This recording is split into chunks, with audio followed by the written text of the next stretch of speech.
Un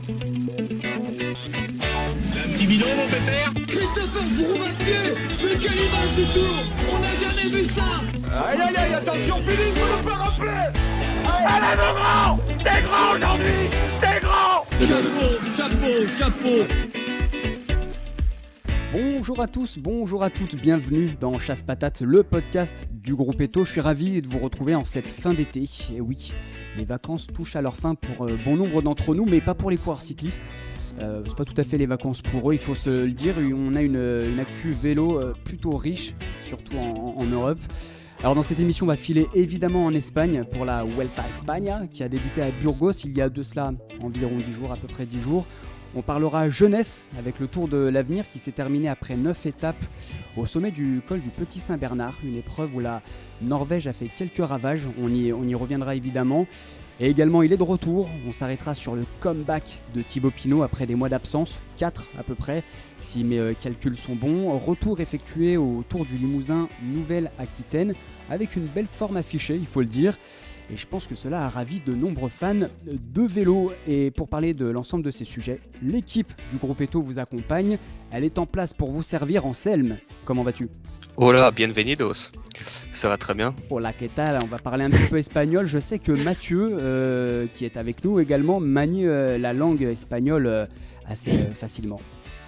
Salut Brice, salut à tous. Un petit peu, ouais. Je me suis chauffé, je t'ai laissé le siège, donc je suis revenu un petit peu à mon espagnol. Alors tu es de l'autre côté de la barrière, effectivement le siège est plutôt chaud. Je vais essayer de l'occuper du mieux possible. Voilà, dès que voilà, ça déraille un petit peu, t'hésites pas à me faire signe. Et on va faire un petit coucou, allez, on va dire que c'est le maillot blanc. Le maillot blanc de cette émission, on accueille Louis. Bienvenue Louis, ravi de t'accueillir. Salut tout le monde. Bienvenue à tous les trois, Anselme, Mathieu et Louis. On est tous prêts, on va parler vélo dans les minutes qui suivent. C'est parti.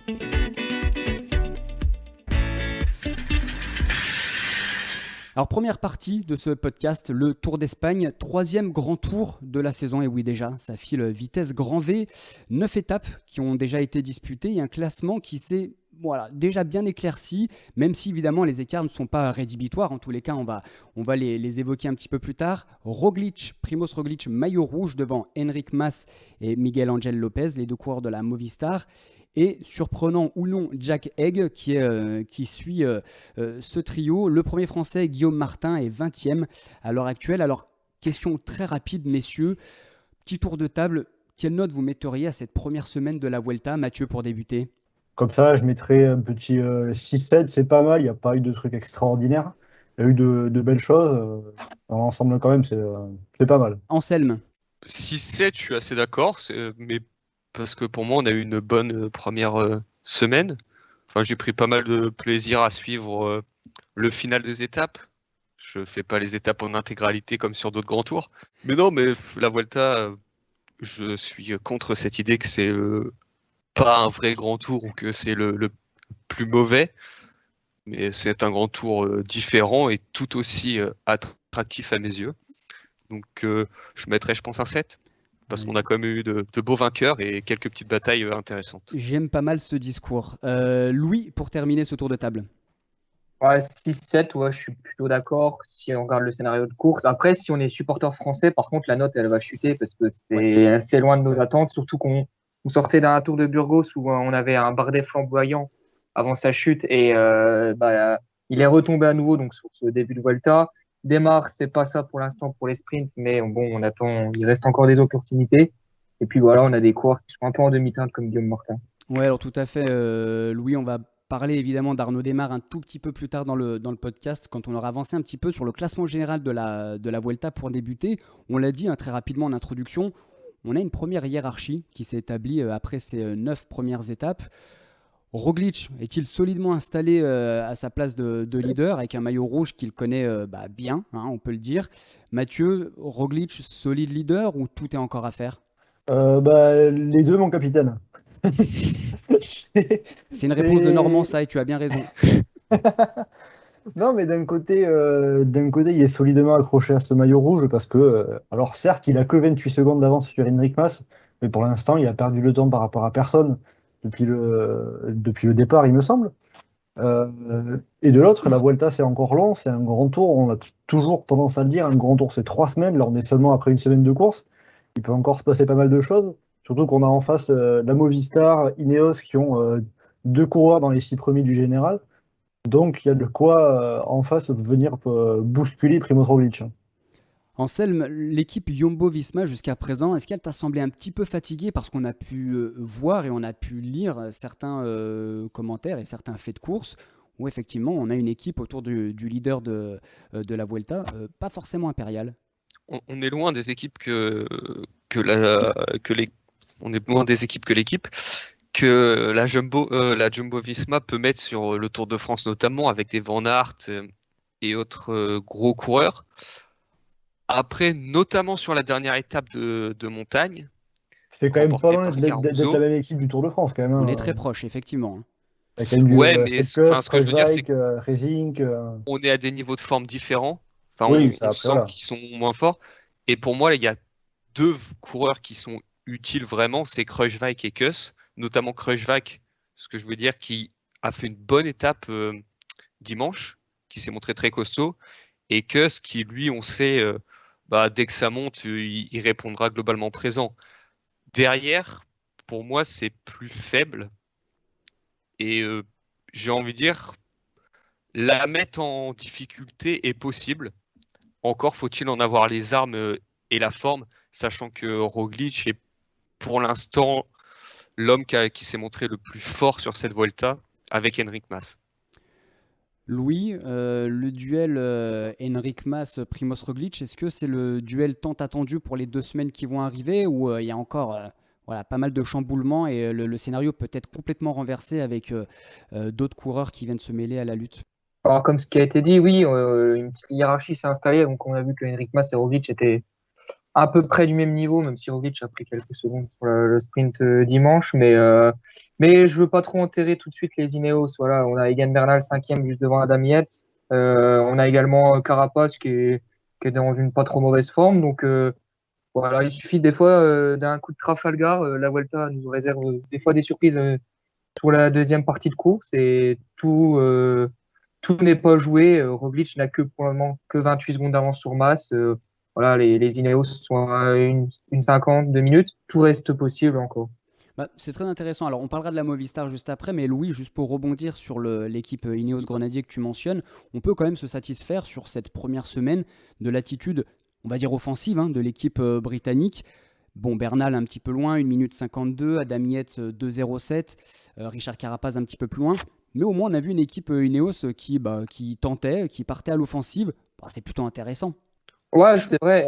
Et puis c'était quand même assez troublant. Enfin, c'est pas ce qu'on a l'habitude de voir avec Ineos. Voilà, Adam Yates qui attaque en même temps, il y a Bernal qui est lâché. Et ça, c'est pas souvent ce qu'on le voit chez Ineos. Donc, ouais, leur stratégie de course est assez intéressante à suivre. Et je pense qu'on peut être bien surpris dans les prochains jours. Je suis pas du tout Après d'accord. encore, moi. Alors vas-y, Ouais. Anselme, t'es pas d'accord avec les propos de Louis? Je rappelle effectivement un Bernal Yates autour des 2 minutes par rapport à Primoz Roglic. Ça peut paraître un débours assez important au bout d'une première semaine de course. Déjà, il y a ça. Bernal est loin de son niveau du Giro. Mais surtout, moi, c'est sur le côté tactique de Ineos où j'ai énormément de mal à comprendre. Alors déjà, pour moi, Carapaz est hors du coup et il va falloir qu'il hausse sacrément son niveau pour pouvoir être utile à l'équipe, à moins de partir dans une échappée matinale. Mais pour l'instant, je l'ai surtout vu subir la course, pourtant sur des ascensions qui, de base, lui conviennent. Mais je pense que l'enchaînement Tour JO avec le voyage au Japon font que c'était pas possible pour lui d'être au top.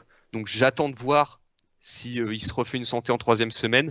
Mais pour l'instant, moi, Carapaz, il est pas vraiment utile. Je pense qu'un Sivakov peut être plus intéressant dans un rôle pour tenter des coups de loin. Et puis Yates Bernal. Alors ok, Yates a attaqué dans la montée finale et a placé notamment une attaque très tranchante. Mais après, quand Roglic et Mas sont partis, il y a eu une espèce de flottement où on avait l'impression qu'Adam Yates attendait Bernal quand il était avec Egg et Lopez. Et là, j'ai pas compris pourquoi. Alors, ok, Ils ont fait une Bernal. Movistar un peu. Ouais, c'est un peu. Mais je vais pas te laisser. Non, pas du tout. C'est un syndrome qui se diffuse d'équipe en équipe, quoi. Et j'ai Non, pas mais- compris parce que, ok, Bernal était devant à ce moment-là, mais on sentait très clairement que Bernal, il subissait, alors que Yates semblait beaucoup plus aérien. Et donc, à voir sur le reste de la Vuelta, peut-être qu'ils savent que Yates ou que Bernal va monter en forme et Yates s'écraser un peu, mais j'étais assez dubitatif sur le moment. Mathieu? Ben, en fait, dans l'ensemble, la tactique d'Ineos, pour l'instant, ça me fait toujours penser à ce que Dave Brailsford disait en début d'année. C'est bon, maintenant, à partir de maintenant, on va être une équipe offensive, on va se lâcher, on va attaquer. J'attends encore de voir ça, en fait. Là, ce qu'on a vu sur notamment la dernière étape en date dimanche, c'était un peu la même chose qu'on avait pu voir sur l'étape du Mont Ventoux sur le Tour de France, c'est-à-dire on fait rouler les équipiers, on les fait rouler tôt pour essayer d'épuiser les équipiers adverses. Mais au final, le leader, il n'est pas en mesure de profiter véritablement de cette tactique. Et alors, il y a eu quelques coups qui ont été tentés, mais ça reste quand même insuffisant. Ils ont la matière pour pour pouvoir renverser, pourquoi pas, les coureurs qui sont devant eux, et notamment Primoz Roglic. Après, il faut encore savoir utiliser ça correctement. On a pu voir Egan Bernal, quand ça accélère, les accélérations, il souffre, il est en difficulté. Après, ça se comprend, il est probablement pas à 100% de sa forme.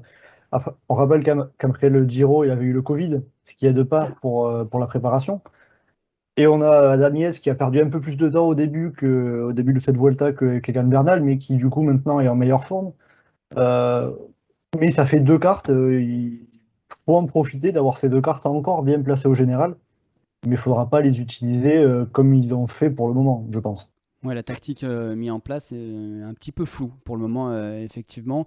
Richard Carapace, juste pour rebondir à ce que tu disais, Anselme, Richard Carapace, tu le vois pas plutôt dans les 2 semaines qui arrivent comme un rôle un petit peu de dynamiteur, de pion qui peut être placé à l'avant et qui peut servir les intérêts d'une équipe à 2 têtes, l'équipe Ineos Grenadier? Bah, il pourrait éventuellement servir de relais si il part en échappée et qu'un mec attaque de loin sur un col précédent à la montée finale. Après, sur la Vuelta, c'est pas toujours ce qu'il y a de. Enfin, c'est pas le grand tour idéal pour ça, parce qu'il y a souvent de la vallée entre les montées.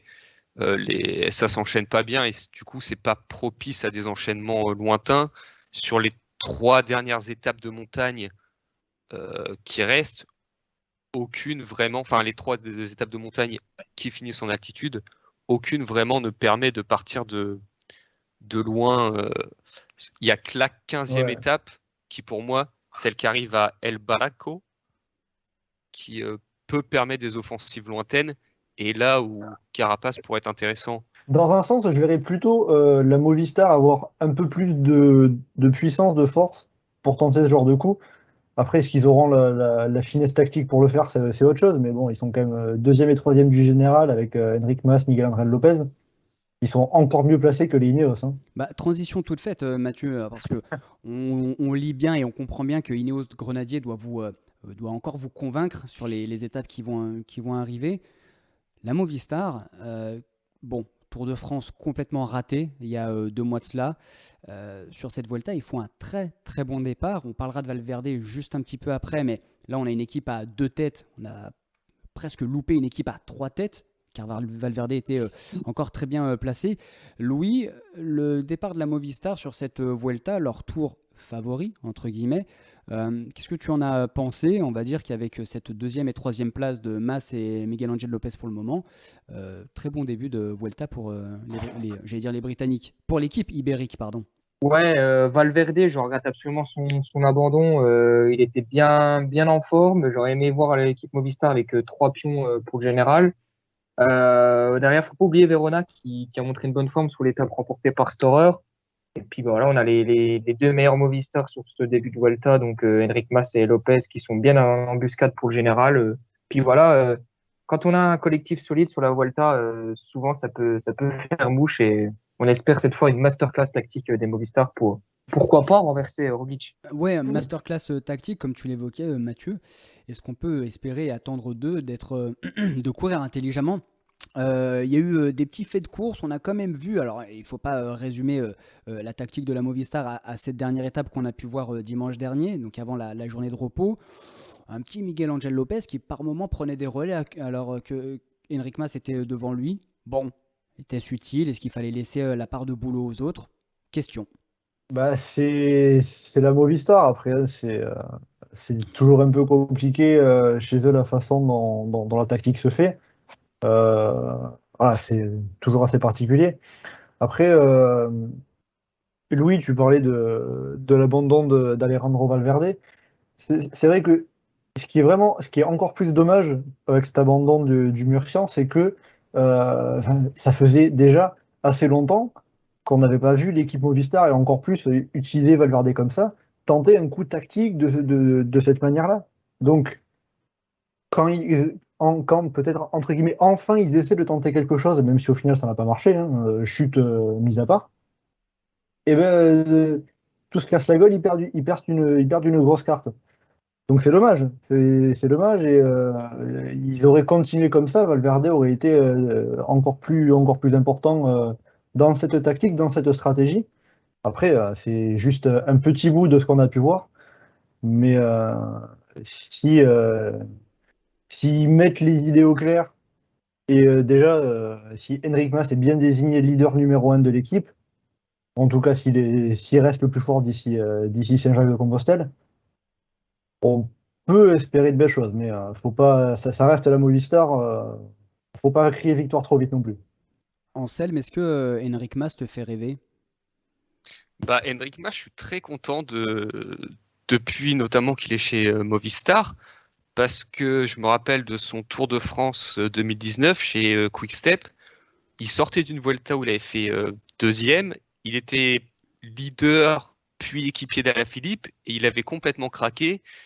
Et on avait mis en doute sa capacité à pouvoir prendre le leadership d'une équipe.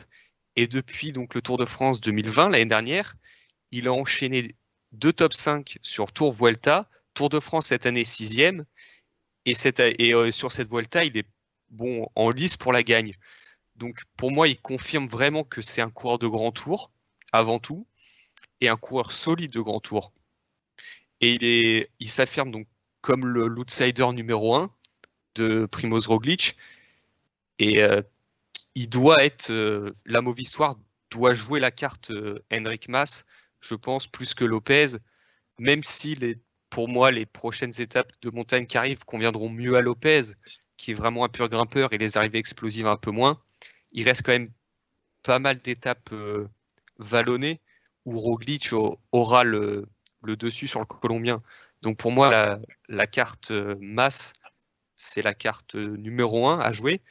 Après, le fait qu'ils aient une doublette peut leur permettre des coups tactiques. Est-ce qu'ils feront? Est-ce que Lopez sera prêt à sacrifier un potentiel podium pour Enric Mas? Je sais pas. Est-ce qu'on aura une super saison sur Netflix grâce à 2-3 dramas? Peut-être.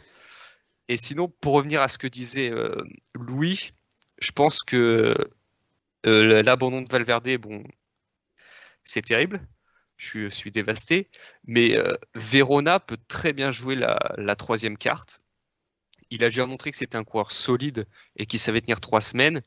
Et sur ce début de Vuelta, outre sa deuxième place, donc derrière Storer, sur l'étape remportée par Caruso, il termine 18e, si je ne dis pas de bêtises, à moins de 4 minutes.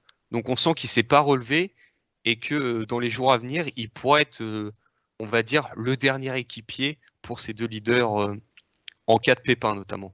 Juste, Oui, Mathieu. oui, ça, si je puis me permettre, pour rajouter un petit truc par rapport à Enric Mas. Anselme, tu disais, tu parlais notamment de sa Vuelta 2018. Bah, il le dit lui-même, hein, il s'est jamais senti aussi bien que depuis 2018, que depuis cette Vuelta 2018 où il a fait podium. Donc déjà, c'est un signe qu'il est en très grande jambe. si Et on déjà à l'époque, si je dis pas de bêtises, il avait Exactement. fini devant Lopez sur le podium. Exactement, il le coiffe sur l'avant-dernière étape pour remporter déjà la victoire devant Miguel Angel Lopez et effectivement il lui chipe la deuxième place. Lopez finira 3e de cette Vuelta cette année-là. Alors on a parlé très rapidement du cas Alejandro Valverde et de sa chute. Il y a eu aussi la chute de Romain Bardet. Chute de Romain Bardet, bon, assez surprenant. Impressionnant, c'est le mot que je cherchais, assez impressionnant.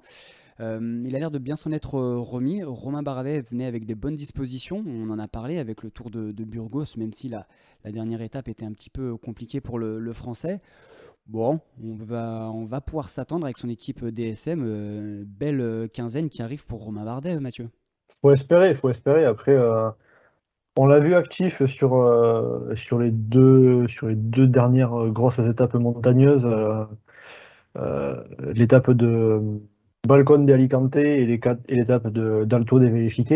À chaque fois, il a pris l'échappée, mais c'est pas lui qui est allé au bout. Ça a été Michael Storer, son coéquipier dans un premier temps, et Daniel Caruso dimanche. Donc voilà, après, il a le double objectif, on dirait, j'ai l'impression, à la fois la victoire d'étape et à la fois le maillot à poids. Le maillot à poids, ça reste quand même, entre guillemets, pour un coureur de son calibre, un objectif de consolation. Mais vu que le général, c'est plus possible, ça reste un bel objectif quand même. Et s'il peut aller chercher une étape aussi, ça serait tout bénef. Après, il faut faire attention, comme on avait pu le dire notamment pour Guillaume Martin sur le Tour de France, à pas en donner trop tous les jours et à se retrouver être toujours un peu trop juste pour les étapes. Oui, exactement. On a vu ces dernières années que courir plusieurs lièvres à la fois entre et l'étape et le maillot à poids, parfois, ça pouvait apporter chou blanc, comme on dit. Louis, j'aimerais avoir ton avis sur la Bahrain Victorious, parce qu'effectivement, on a parlé de la Jumbo-Visma, Ineos, Movistar. Il y a une troisième équipe qui peut servir, une quatrième équipe qui peut servir un petit peu d'arbitre, la Bahrain Victorious. Alors, le terrain a parlé, Jack Haig. Alors, il y avait une armada, comme on l'a présenté au départ de cette Vuelta. Jack Haig, au bout d'une semaine, le mieux placé au général. Leader par défaut, pas vraiment, c'est le terrain qui a parlé, Louis. Ouais, c'est ça, c'est le leader à la pédale, là. De toute façon, il n'y a pas de secret. Je l'avais Avec annoncé. l'échappée quand même. Hein. Avec l'échappée où il reprend 2-3 minutes. Hein. Mais dimanche, il répond présent avec les cadeaux. Donc ça, là-dessus, il n'y a aucun problème. Je l'avais annoncé dans le précédent podcast que Jack Haig allait faire un bon classement général. Bon, il reste encore 2 semaines. Ils sont 4 dans le top 16. Même si Mikel Landa a quand même montré au signe de faiblesse dimanche. Ils sont 4 à jouer en montagne. Attention, voilà, les Bahreïn capables de coups collectifs comme ils l'ont fait sur la dernière étape de montée du Giro pour propulser Caruso à la 2e place du général. Jack Haig, oui, voilà, très, très bon début de Vuelta, et il peut faire comme Ben O'Connor sous le Tour et terminer dans le top 5.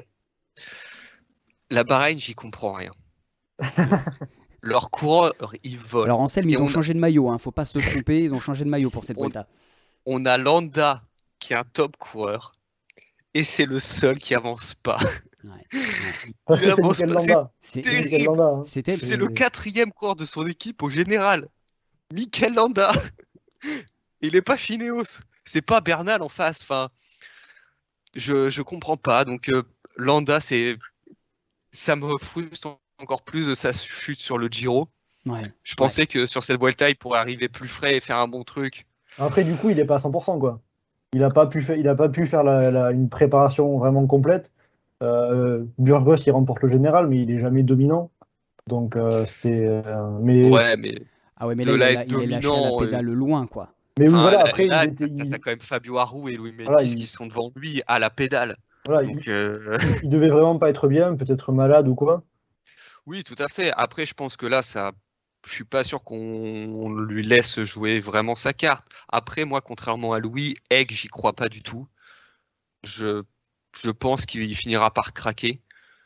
Donc, sur un tour d'une semaine, je veux bien. Sur un grand tour, pour l'instant, il n'a jamais fait mieux que 19e. Même si, au début, il était, sur pas mal de grands tours, il n'a jamais été vraiment leader. Mais je le vois pas tenir jusqu'au bout. Caruso, derrière, c'est pareil. Je pense qu'il a joué son étape, mais il pourra pas remonter comme sur le Giro. Il est loin. Hein. En plus. Donc, il est au niveau de Landa. Il est juste devant Landa au général. Pour moi, la rigueur, Madère, pourquoi pas. Mais l'abandon de Landa, pour moi, enfin pas l'abandon, mais la défaillance de Landa, c'est, j'ai envie de dire, ça sonne un peu le glas de la Bahreïn pour des ambitions générales. Parce que même s'ils tentent de loin, je pense que leurs coureurs n'auront pas les jambes pour mettre à mal les autres coureurs du haut du classement. Et je persiste à dire que Egg finira par craquer. Bon, Mathieu, en quelques mots, j'ai l'impression que tu n'es pas forcément d'accord avec l'analyse d'Anselme. Non, enfin, juste après, sur le fait que, en fait, on a l'impression qu'Anselme, tu crois plus en Gino Meder qu'en Jack Egg. Bon, je n'irai pas forcément jusque-là. Gino Meder, il a quand même encore moins de références que l'Australien. Donc, Jack Egg, c'est le mieux placé pour le général chez Bahreïn. À moins de défaillance, c'est lui qui finira le premier de l'équipe au général. Si je peux permettre, Egg, sa meilleure place sur un grand tour, c'est 19e. Madère, c'est 20e, mais il a déjà remporté une étape. Donc, plus de certitude, je sais pas, Mathieu. Ouais, enfin, Jack Egg, il a pas beaucoup été leader. Hein. Ouais, non, je sais bien.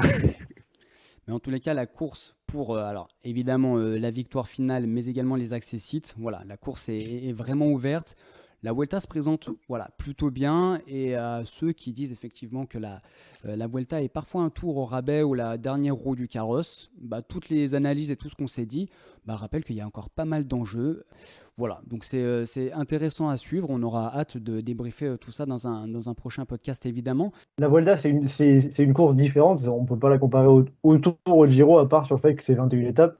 Mais dans son parcours, sa constitution, son déroulé, c'est complètement différent. Tu parles des autoroutes ? Pas que des arrivées au sommet omniprésentes, mais voilà, c'est bien d'avoir quelque chose de différent et que tout ne se ressemble pas. Tu as complètement raison, Mathieu, sur ce point-là. On va quitter un petit peu le classement général et la lutte pour le maillot rouge pour glisser vers un autre maillot de leader, le maillot vert. Également, on a une belle lutte pour ce maillot de meilleur sprinter avec Fabio Jakobsen, le revenant. Quel plaisir de le voir à ce niveau-là. Et Jesper Philipsen. Les deux se rendent coup pour coup, 2 victoires chacun. Alors, hormis ces deux sprinteurs, Louis, donc Jakobsen et Philipsen, est-ce qu'on a un plateau sans grande concurrence au niveau du sprint ? Alors, c'est vrai que les deux se détachent, hein, les deux ont remporté leurs étapes, et on voit bien que les deux sont un peu plus forts. Après, voilà, justement, ça permet à des jeunes de se révéler. Alors, certes, ils sont moins forts, mais voilà. Je prends l'exemple d'un Alberto Denese de chez DSM, qui vient faire des petites placettes, ou un Pita Legart pour Cofidis qui permet du coup l'équipe française d'obtenir des places d'honneur. Ouais, même la Vuelta, il n'y a pas toujours le plateau de sprinter de rêve qu'on peut avoir sous le Tour, mais voilà, ça permet des coureurs qu'on voit moins la saison, qui sont plus derrière, de saisir leur chance et d'aller chercher des belles places. Et voilà, après on n'oubliera pas Arnaud Démare, qui est toujours à la recherche d'une victoire sur cette Vuelta. Ouais, on va en parler d'Arnaud Démare, mais Anselme, Jakobsen, Philipsen, bon, c'est pas une découverte, mais voilà, est-ce que finalement ça fait pas du bien d'avoir ces confirmations au plus haut niveau sur un grand tour, ces sprinteurs qui grandissent, qui performent et qui petit à petit se joignent au gratin mondial du sprint? Alors moi, j'adore le sprint, les étapes de plage, je cracherai jamais dessus, j'adore ça. Enfin, je trouve ça hyper intéressant. Mais alors, depuis le Tour, les sprints, je ne prends plus de plaisir. J'ai l'impression que les top sprinters se sont effacés et on se retrouve avec des sprinters, ou des vieux sprinters ou des jeunes qui se retrouvent là parce qu'on leur a laissé le champ libre. Et sur cette Vuelta, c'est un peu ça. Alors, Jakobsen et Philipsen, ok, ils ont tout pour devenir des très grands sprinters. Mais enfin, à eux deux, ils n'ont même pas 40 victoires encore, alors que le sprinter, c'est celui qui enfile les victoires normalement. Alors, après, c'est parce qu'ils sont jeunes aussi. Hein. Ouais, ils sont oui, hyper ils sont jeunes. Quand on connaît l'histoire de Jakobsen, c'est quand même un parcours assez non, atypique. Je suis d'accord. Mais enfin, là, on a quand même du sprint. Tu as ces deux-là, et derrière, tu n'as personne. Enfin, je vais faire un parallèle. C'est le Tour de France 2010 où tu as Schleck Contador pour le général, et derrière, les autres sont à 10 minutes. Là, c'est pareil. On a deux types, personne. Alors, ok, le duel est très intéressant. Le nouveau barème du maillot vert lui rend un peu de sa accessible pour les sprinters, même si le maillot vert qui joue entre les favoris, ça m'a jamais gêné. Valverde en a rapporté quelques-uns, ça doit y être pour quelque chose. Mais sur cette Vuelta, les sprints, j'ai vraiment du mal. Et le fait que Démare recule dans les sprints, ça joue beaucoup. J'attendais beaucoup d'Arnaud sur cette Vuelta. Et Après, quand tu regardes les autres grands sprinters, ceux que du coup on pourrait attendre, on a Sam Bennett qui est mis de côté, qui en plus a une blessure au genou, qui est mis de côté par Patrick Lefeuvre. On a Caleb Ewan qui s'est pété la gueule sur le Tour de France, qui est indisponible jusqu'à la fin de la saison. On a Pascal Ackermann qui est plus ou moins fantomatique chez Bora et qui va partir. Après, dans ceux qu'on avait les années précédentes, on a du Fernando Gaviria qui fait plus grand-chose. On a Elia Viviani qui a disparu en allant chez Cofidis. On a non, mais Arnaud je Démare suis d'accord avec ça. qui est, Enfin, qui est un peu trop inconstant, on va dire, c'est d'une manière on va dire en que Vuelta. c'est je sais pas comment appeler ça, mais le Le roulement sprint. se fait très vite en fait. Mais et puis pour moi, j'ai l'impression qu'on a quand même, Bennett, Ewan et Groenewegen, Ah oui, Groenewegen Groenewegen aussi. sont pour moi aujourd'hui les 3 meilleurs sprinteurs à leur top, mais j'ai l'impression qu'on les voit plus vraiment. Bon, pour de diverses raisons, hein, chute et autres soucis de santé ou avec leurs équipes. Mais j'ai l'impression que le plateau de sprint, c'est quand même pas et a vraiment baissé de niveau, ou alors c'est moi qui. Ouais, je pense que c'est parce que tu n'as plus de référence en fait. Tu n'as pas de référence Il y a avec ces peut-être coureurs. ça. Du coup, c'est pour ça que tu as cette impression. Mais effectivement, on a beaucoup parlé d'Arnaud Démare, son nom est souvent revenu. Alors côté français au niveau du sprint, c'est chou blanc pour le moment, notamment au sein de la Groupama FDJ. Louis, chez Démare, qu'est-ce qui déraille? En fait, ce début de Volta est un peu à l'image de sa saison, parce que je trouve, hein. Alors, parce qu'on a l'impression qu'il lui manque quelque chose. Il lui manque le petit peps qu'il avait l'année dernière et qui nous a montré sur le Giro où il était quasiment imbattable. Là, il lui manque quelque chose cette saison. Et sur le Tour, c'était un peu pareil sur le sprint où il a réussi à s'illustrer avec une 4e place à Châteauroux. Il lui manque quelque chose. Voilà. Quand il se fait bouger dans le dernier kilomètre cette semaine, c'est pas le Démare conquérant qu'on a vu l'année dernière. Et d'ailleurs, j'en avais déjà un peu vu ça sur le Tour de la Provence, où il se fait battre par Ballerini, il me semble. Et bon, on s'était pas trop inquiété. C'était une course de reprise, voilà, après une longue coupure. Et puis après, c'était un peu ça. Voilà, il manque quelque chose à Démare cette saison. Alors, j'espère qu'il le retrouvera sur cette deuxième partie de Vuelta. Et voilà, j'en attends un petit peu plus de lui. Et voilà, pour l'instant, c'est une saison en demi-teinte, malgré quelques victoires sur les boucles de la Mayenne et route d'Occitanie. Mais le plateau était quand même moins folichon. Et là, dès que la concurrence est plus rude, Démare, il manque quelque chose. Il y a un peu de confiance aussi, peut-être, d'une certaine manière. Parce que, après, c'est toujours compliqué, mais déjà, aussi bien Démare que son train n'est pas forcément à 100%. Guarnieri était un peu malade, c'est pour ça qu'il a pas pu finir dimanche. Mais après, des sprints où dans l'emballage ça se perd un peu, Démare il en a toujours un peu fait, c'est pas le meilleur sprinter pour frauder.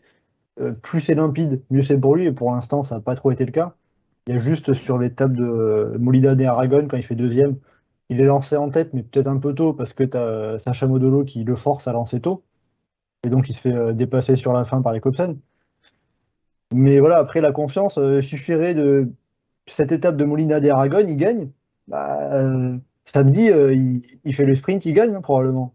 Parce que la confiance, ça rajoute un petit truc et c'est peut-être le petit truc, petit quelque chose qui lui manque après.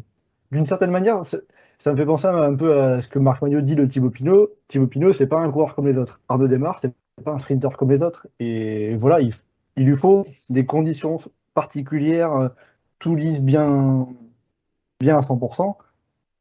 Et ça reste compliqué à ce que ça soit le cas. En gros, il faut pas qu'il y ait un caillou qui enraye la machine, si on suit tes propos, Mathieu. Ouais, un peu ça, c'est un peu ça. Ce qui est problématique, parce que le côté tout lisse, c'est un peu l'antithèse du sprint. Avant le départ de la Vuelta, sur la start list, on se dit que Démare, il peut faire une radia.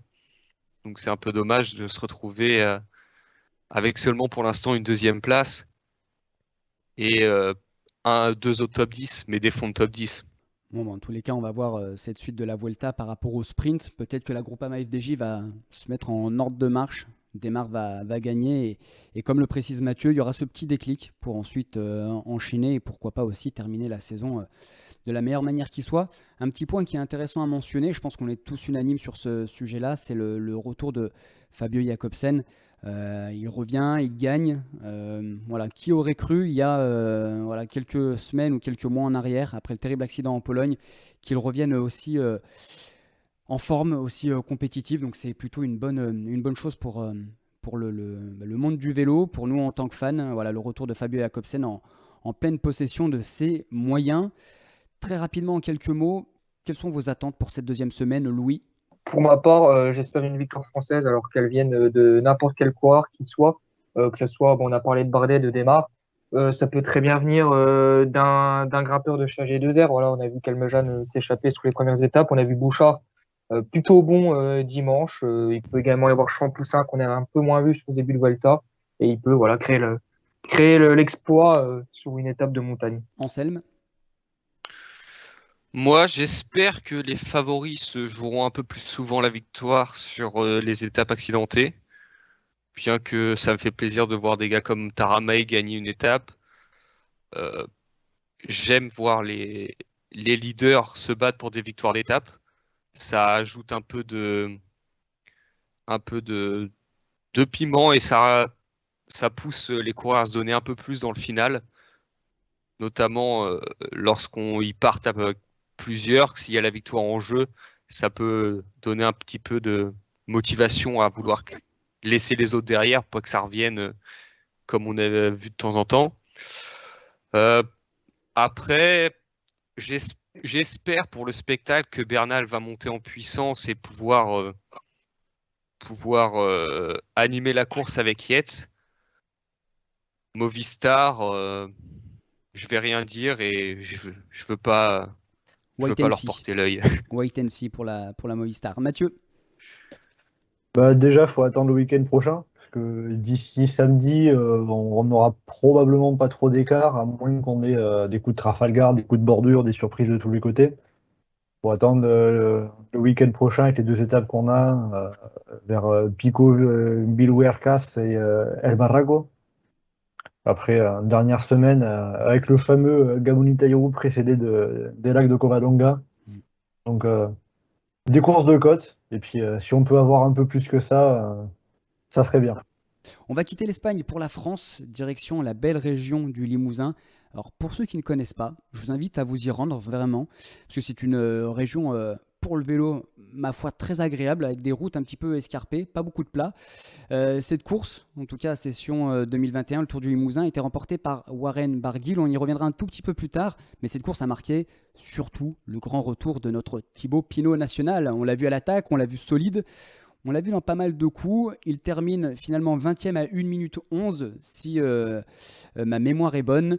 Le retour de Thibaut Pinot, c'est ça hein, Mathieu, tu me confirmes. Le retour de Thibaut Pinot, en quelques mots, Louis, comment est-ce que tu l'as vécu et surtout, est-ce que tu as scruté les moindres tours de roue de notre franc-comtois? Je l'ai vécu avec plaisir, hein. C'est toujours agréable de voir Thibaut cette fois s'exprimer, parce que bon, les premières courses de la saison où il avait pu participer, c'était vraiment pas encourageant, pas positif. Et là, pour le coup, on l'a vu à l'attaque et bon, évidemment, ça fait super plaisir. Alors, sa 20e place, elle reste anecdotique dans sa carrière, mais voilà, je pense qu'il a besoin de passer par là pour revenir à un excellent niveau et pour revenir chercher les victoires. Anselme, ça peut être quoi les perspectives pour Thibaut Pinot en cette fin de saison? On sait qu'il va s'aligner sur des courses françaises, Tour du Jura, Tour du Doubs, qu'il a en ligne de mire les classiques italiennes de fin de saison. Qu'est-ce qu'on peut attendre de Thibaut Pinot si, évidemment, sa forme va crescendo? Un deuxième Lombardie. J'attends que ça. Non, je suis hyper content qu'il ait repris. J'attendais ce retour quand même parce que ça fait un bout de temps qu'on était dans l'incertitude avec des retours annoncés puis non. Donc là, le voir bien sur le vélo, ça fait plaisir. Le fait qu'il se projette déjà sur la fin de saison et notamment les classiques italiennes qui lui conviennent parfaitement, c'est le bon signe également. Et donc j'espère qu'une chose, c'est qu'il arrive en forme en Italie pour nous faire rêver comme il avait su le faire il y a de ça quelques années. Donc, Ça remonte. Hein. ouais, c'est ce que je suis en train de me Ouais, dire. C'est vrai que ça fait une éternité quand on se dit ça, effectivement, face à Nibali notamment. Là, ça va être, on va profiter de sa fin de saison. Et puis on verra en fonction de ses résultats ce qu'on peut espérer ou pas, mais ne lui mettons pas la pression. Alors Mathieu, ce qui est drôle, c'est qu'on a beaucoup tapé sur les doigts, entre guillemets, à la Groupama FDJ quand on en a parlé sur l'équipe présente à la Vuelta actuellement. On a observé au Limousin une Groupama FDJ, notamment donc, avec Thibaut Pinot, Sébastien Reichenbach, Valentin Madouas. Finalement, une Groupama FDJ plutôt proactive. C'est vraiment un parallèle, c'est vraiment l'opposé de ce qu'on a pu voir de l'autre côté des Pyrénées. Ils ont été actifs parce qu'ils avaient les coureurs en mesure de le faire. Hein. Quand tu as Madouas, Reichenbach et Pinot débarrassés de ses maux du dos. De fait, oui. De fait, c'est plus facile de faire la course, d'être actif, surtout sur une course comme le Tour du Limousin, où la concurrence est... tu n'as pas Roglic, Bernal et Henrik Mas en face de toi. Donc c'est différent. Après, pour contrebalancer, ils ont été actifs, mais pas forcément de la meilleure des manières. Quand le bon coup part sur la victoire de Dorian Godon, au final, c'est la plus mauvaise carte pour Groupama qui se retrouve devant, à savoir Reichenbach. Reichenbach, il n'a pas de pointe de vitesse. Il était déjà fatigué, c'est lui qui avait le plus roulé. Donc il n'était pas en mesure de distancer les autres. Alors que Valentin Madouas ou Thibaut Pinot auraient eu davantage de possibilités de jouer, si ce n'est l'étape, au moins le général, surtout quand on voit que ça s'est fini entre Barguil et Bonamour. Effectivement, et on a aussi un garçon au-delà de la Groupama FDJ qui a crevé l'écran, c'est Dorian Godon, le coureur d'AG2R Citroën. Alors depuis 2 ans, hein, c'est un coureur que l'on voit de plus en plus à l'avant, on le voit progresser, il a pris de l'envergure. Bon, il est passé tout près de la victoire finale sur Tour de Limousin. Petite cause ou faute due à des problèmes gastriques, apparemment, c'est ce qu'il expliquait après la course sur la dernière étape. Un beau craquage, hein, malheureusement, ça faisait un petit peu mal au cœur de voir ça. C'est dommage, déjà pour lui, mais également pour l'équipe AG2R Citroën. Petite particularité sur Dorian Godon, messieurs. Si on prend ces 4-5 dernières années, il y a une petite particularité pour Dorian Godon, pardon. Est-ce que vous sauriez trouver laquelle ? Il a gagné chaque année. Mathieu, parfait, 100%.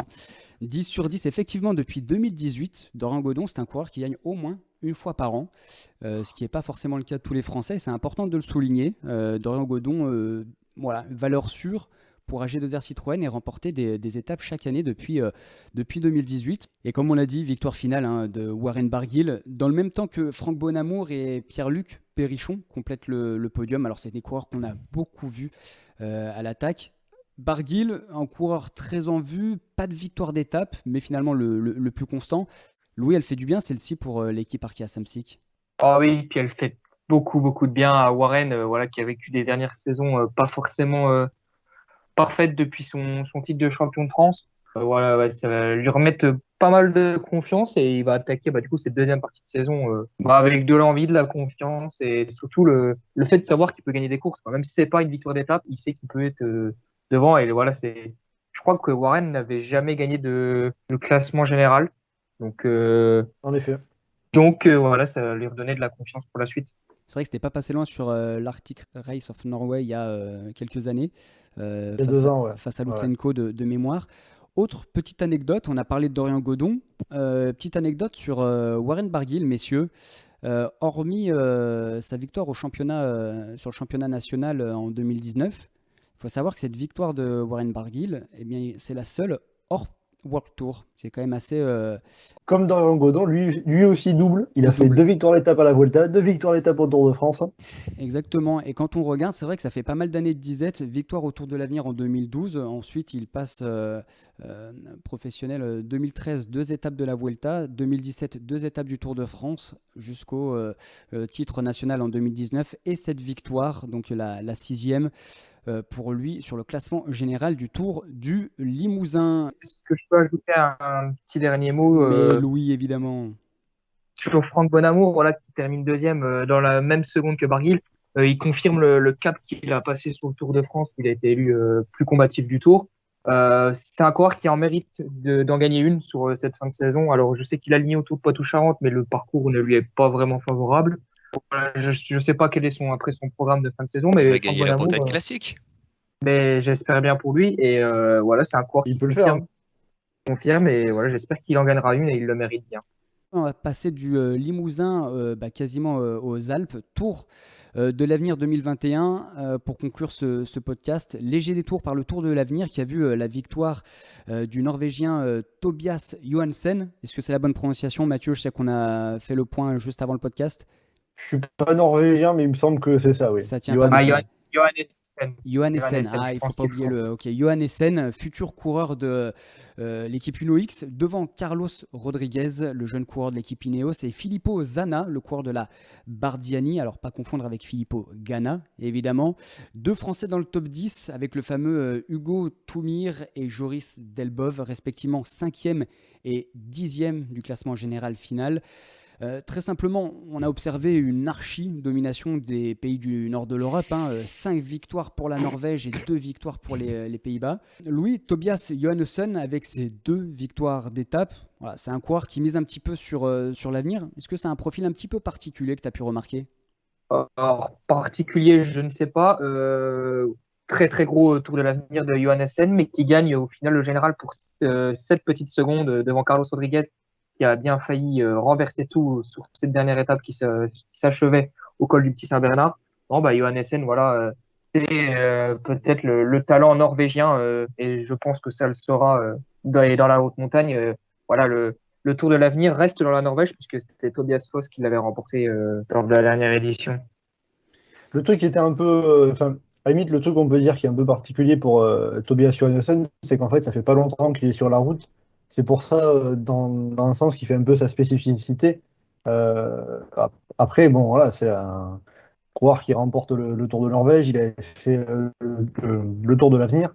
Il avait fait deuxième du Giro Espoir derrière Juan Ayuso. C'est un très bon, c'est un tout bon. Donc l'an prochain, je sais pas ce qu'il en est pour l'instant. Ça m'étonnerait pas qu'on le voit chez Uno X. Là, il est dans l'équipe réserve d'Uno X.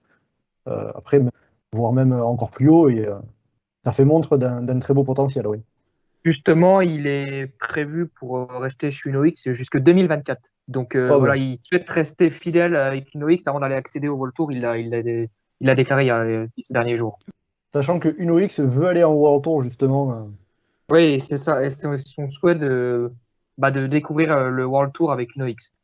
Ouais, Uno il y X, a- il y a Uno X, bien- c'est une très grosse équipe, mais moi je vais mettre un petit bémol, c'est que les Norvégiens sont très forts chez les jeunes, mais ils ont parfois du mal à confirmer en grandissant. Donc c'est peut-être un futur très grand, mais c'est peut-être aussi un futur flop. Donc je vais dire de pas trop s'emballer sur le Norvégien, parce qu'il y a des précédents notamment. Tu Oui, penses non, à c'est qui sûr. notamment, Anselme? J'ai envie de... Je vais pas dire Boisson-Hagen parce qu'il a été très fort à un moment, Ouais. mais ou pas forcément norvégien. Je pense notamment à un Danois, Niklas Egg, qui était très bon et qui a jamais vraiment confirmé ce que moi j'attendais de lui. Donc, et puis, sans rester sur les Norvégiens, il y a Romain Sicard, par exemple, n'a jamais confirmé ensuite. Les vainqueurs du Tour de l'avenir ne sont pas toujours des très grands derrière. Petite anecdote, Filippo Zana, le 3e de ce Tour de l'avenir, avait battu Johannessen sur le Saska Tour quelques semaines auparavant, début du mois d'août, en République tchèque. Donc des coureurs qui ne se sont pas beaucoup quittés de l'été, effectivement. Alors on a parlé du premier, du troisième au classement général final. Carlos Rodriguez, deuxième, avec sa victoire au sommet du col du Petit Saint-Bernard. Coureur issu de la formation d'Alberto Contador, transféré l'année dernière au sein de l'équipe Ineos Grenadier. Bon, on sait que c'est une jeune pépite. Est-ce que c'est un petit peu la confirmation de son talent, et est-ce que à l'avenir Ineos Grenadier va pouvoir miser dessus? Bon, s'ils l'ont recruté, on se doute bien, mais ils vont pouvoir très rapidement miser dessus et en faire un potentiel leader sur certaines épreuves dès la saison prochaine. Mathieu, ton avis là-dessus?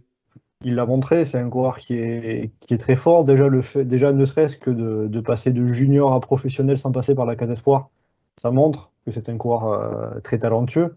Je sais que moi, je l'avais découvert au Tour de Gironde où il avait remporté en 2017 le contre-la-montre et en 2018, il remporte le contre-la-montre plus le classement général. C'est vraiment une épreuve junior, mais c'est comme ça que je m'étais rendu compte un peu que j'avais découvert et que j'avais remarqué que c'était un coureur très prometteur. Après, ce qui me gêne un petit peu sur le fait qu'on ait Carlos Rodriguez deuxième de ce Tour de l'Avenir, c'est que c'est un coureur qui est passé pro l'an dernier, qui est dans une équipe pour le Tour. Euh, c'est sa deuxième année espoir, c'est sa deuxième course espoir après les mondiaux de l'an dernier. Et ça fait quelques années, je crois, que les coureurs vraiment professionnels peuvent participer de nouveau au Tour de l'Avenir. Rodriguez n'est pas le seul, hein. Zana, le troisième, il a fait déjà 2 fois le Giro. C'est un peu à se demander à quoi sert vraiment la catégorie espoir. Mais c'est intéressant parce qu'effectivement, Carlos Rodriguez, cette année, hein, il a quand même largement plus couru que la saison précédente. On l'a retrouvé au Tour de Burgos, mais surtout au Critérium du Dauphiné au mois de juin dernier. Donc Oui, effectivement, puis je vois, il fait aussi quatrième du Tour d'Andalousie, donc il a eu déjà quand même sa chance chez Ineos, quoi. donc pour toi, le fait que le Tour de l'Avenir accepte, entre guillemets, ce type de coureurs voilà, qui appartiennent à des équipes World Tour et qui roulent au milieu du peloton professionnel depuis plusieurs mois, pour toi, ça fausse un petit peu et l'identité de la course et aussi la concurrence dans cette épreuve qui est somme Ouais. toute extrêmement intéressante. C'est pas que ça fausse la course, c'est que c'est des coureurs qui sont entre guillemets surclassés en catégorie élite et qui du coup ne courent plus parmi les espoirs. Ils n'ont plus les mêmes références et à force de courir parmi les élites, ben, c'est des courses plus longues, plus difficiles et c'est pas du tout le même style de course. Je sais que c'était Remco Evenepoel qui disait quand il a remporté sa première grande course chez les pros, il a dit maintenant que j'ai gagné chez les pros, je n'ai plus à courir en espoir. Alors que ça, c'était l'an dernier, Remco Evenepoel, il a le même âge que Carlos Rodriguez-Cano. Et en plus, le pire, c'est que Carlos Rodriguez, il a 2 ans de moins que Johannessen et Zana qui l'entourent sur le podium. Donc ça veut dire qu'il peut encore remporter le tour de l'Avenir l'an prochain et dans 2 ans.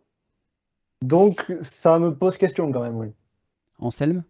Oui, non, bah, moi je suis assez d'accord avec ça. Après, si c'était la règle appliquée, Johansen aurait gagné avec 12 minutes sur Hugo Toumir, le 5e. Donc ça aurait été une domination écrasante. Mais sur le principe, je suis assez d'accord qu'à partir du moment où tu as un contrat professionnel, bah, il est temps de dire au revoir à la catégorie espoir. C'est surtout que c'est une catégorie un peu bâtarde, j'ai envie de dire, parce qu'on a des très jeunes qui vont marcher hyper vite et qui vont être... enfin, il suffit de voir les maillots blancs sont parfois des maillots jaunes. Donc, et à côté de ça, tu as des mecs de 23-24 ans qui sont pas encore mûrs et pour qui la catégorie espoir a tout son sens. Et donc, je pense qu'il faudrait en faire une catégorie vraiment amateur, comme ce qu'elle devrait être et ce que sont habituellement les catégories jeunes. Et que dès lors qu'un coureur a un contrat professionnel, alors pas forcément le statut de stagiaire comme ça peut se faire, qui ne veut pas dire un contrat. Donc, mais à partir du moment où le coureur est professionnel dans une équipe, Conti Pro, Conti World Tour, bah, il devrait laisser sa place à d'autres coureurs qui peuvent justement utiliser ces épreuves pour se montrer. Eux ayant déjà leur contrat, ils ont un peu déjà eu le sésame, on va dire, et donc faisons de la place aux autres. C'est ça la force du groupe Eto, c'est ça la force de Chasse Patate, c'est qu'on vient gratter partout, rien n'est laissé au hasard. Et effectivement, non, c'est une très bonne prise de position, certes, mais c'est une très belle problématique. Donc effectivement, c'est un point intéressant à soulever. Messieurs, on a fait un petit peu le tour, Vuelta, Tour du Limousin, Tour de Après, l'Avenir. juste pour le Tour de l'Avenir, on va quand même préciser que chez les Français, ça n'a pas été terrible. On en a 2 dans les 10 premiers avec Hugo Toumir de l'équipe de France et sa très belle moustache. Parce qu'en fait, ils ont été à peu près tous malades, les Français. Donc au final, ils sont que 2 à avoir fini. Alors qu'on avait par exemple un Valentin Paré-Peintre, le frère d'Aurélien, qui aurait pu finir très bien classé, même s'il y a eu d'autres coureurs prétendants au général qui ont abandonné, comme Juan Ayuso qui a chuté en cours de course. Hugo Toumir, coureur Cofidis. C'est ça. C'est ça. Tout à fait. l'an prochain. stagiaire chez Cofidis, je crois, et Exactement. pro l'année prochaine. Exactement. Je pense qu'on a fait un petit peu le tour de l'actu chaude du moment, même si évidemment il reste de nombreux sujets à aborder. Ce sera pour un prochain épisode de Chasse Patate. Merci à tous et merci à toutes de nous avoir suivis. Et le meilleur moyen de consommer le podcast Chasse Patate, c'est évidemment de l'écouter, mais également de le partager ensuite sur l'ensemble des réseaux. Donc on compte sur vous, vous connaissez la mayonnaise. Mathieu, Louis et Anselme, on se dit à la prochaine, très certainement à la fin de la Vuelta. Salut à tous et à très vite.